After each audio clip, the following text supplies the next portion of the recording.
The Roaring Twenties, an era of prosperity, liberation, and desperate promises. As America embraced modernity, a new obsession began to take hold, the pursuit of the perfect figure.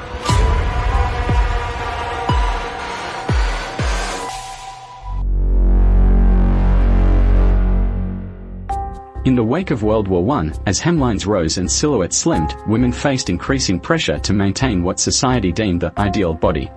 This pressure didn't go unnoticed by one particular industry. The tobacco industry saw an opportunity.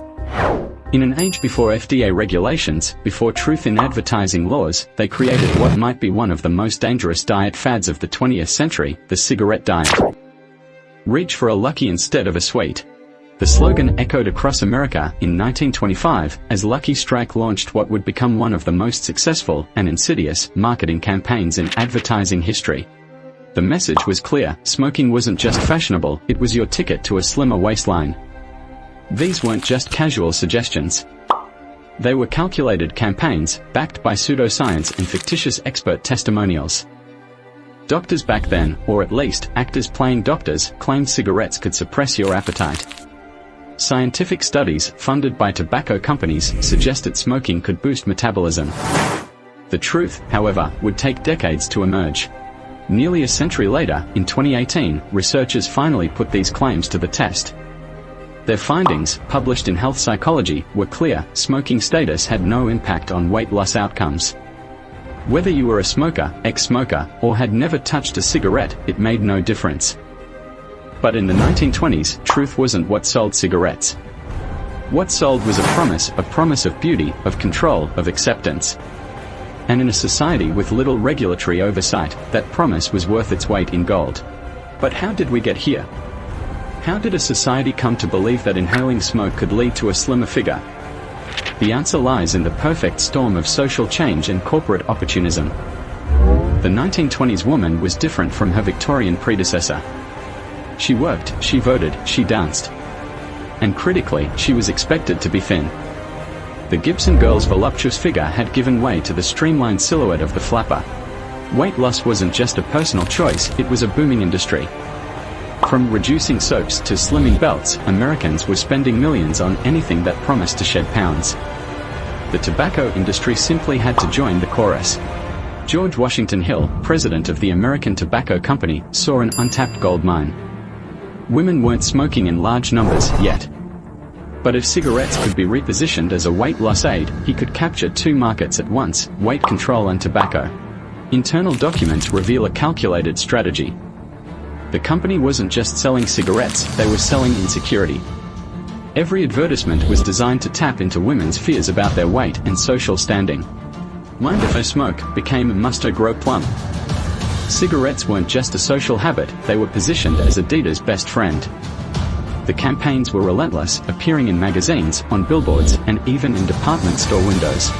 The strategy was so effective it sparked outrage from candy manufacturers, who saw their sales plummet as women began reaching for cigarettes instead of sweets. But their protests only gave the tobacco companies free publicity. What's fascinating about this period is how the complete lack of advertising regulation allowed companies to make absolutely outlandish claims. There was no requirement for scientific evidence, no need to prove safety. If you could print it, you could claim it. And print it they did. Every possible angle was exploited.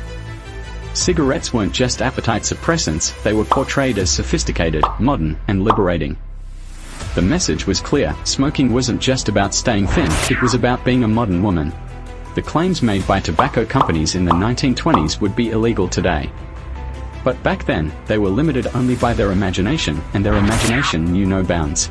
Take this 1928 Lucky Strike advertisement featuring opera singer Sophie Brazla, who proclaimed, "When I feel my energy lagging, I light a Lucky."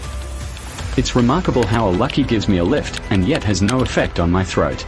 The companies didn't stop at celebrity endorsements. One advertisement claimed that 20,679 physicians say Luckies are less irritating. These weren't real surveys, just marketing fabrications dressed in a lab coat. Perhaps the most audacious were the weight loss testimonials. "I lost 15 pounds in 30 days by smoking instead of snacking." These stories were typically accompanied by dramatic before and after photos, many of which were later revealed to be of different women in Tyrell. Chesterfield went so far as to claim their cigarettes had been scientifically proven to boost metabolism by 23%. The study they cited, it didn't exist. Smoke away your double chin. Melt pounds while you puff. The modern way to face temptation. Each claim more outrageous than the last, but in an era before fact-checking, who was to argue? The marketing wasn't limited to magazines. Tobacco companies partnered with department stores to place cigarette displays next to candy counters. The message was clear: choose the healthy option. Choose cigarettes. In perhaps their most bizarre strategy, Lucky Strike even changed their packaging from green to white, claiming it was because market research showed the color green made women look fat in photographs. The real reason? White packages were cheaper to produce.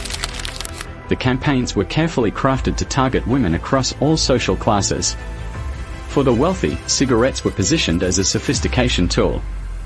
For working women, they were marketed as an appetite control method for those who couldn't afford 3 full meals a day. As competition between tobacco companies intensified, the claims became increasingly extreme.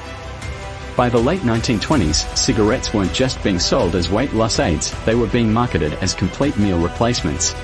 While cigarettes are no longer marketed as diet aids, the tactics pioneered in the 1920s live on. The language has changed, but the strategy remains eerily familiar. Where once women were told to reach for a Lucky instead of a sweet, today they are urged to take this pill instead of eating.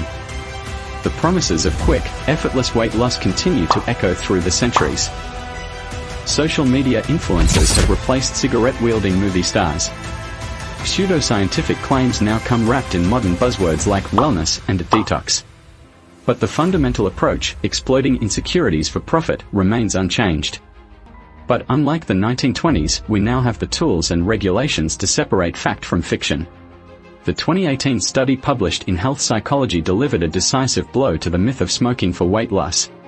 The research followed participants through a structured weight loss program.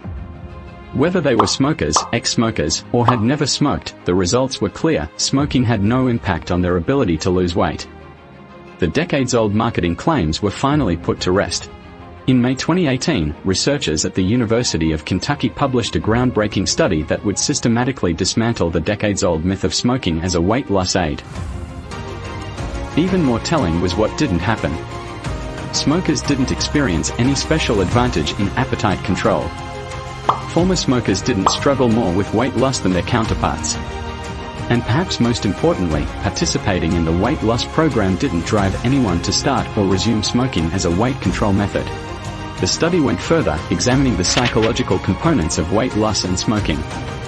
Contrary to the tobacco industry's historical claims about cigarettes affecting metabolism, the research showed that successful weight loss was tied to behavioral changes and healthy eating patterns, not smoking status.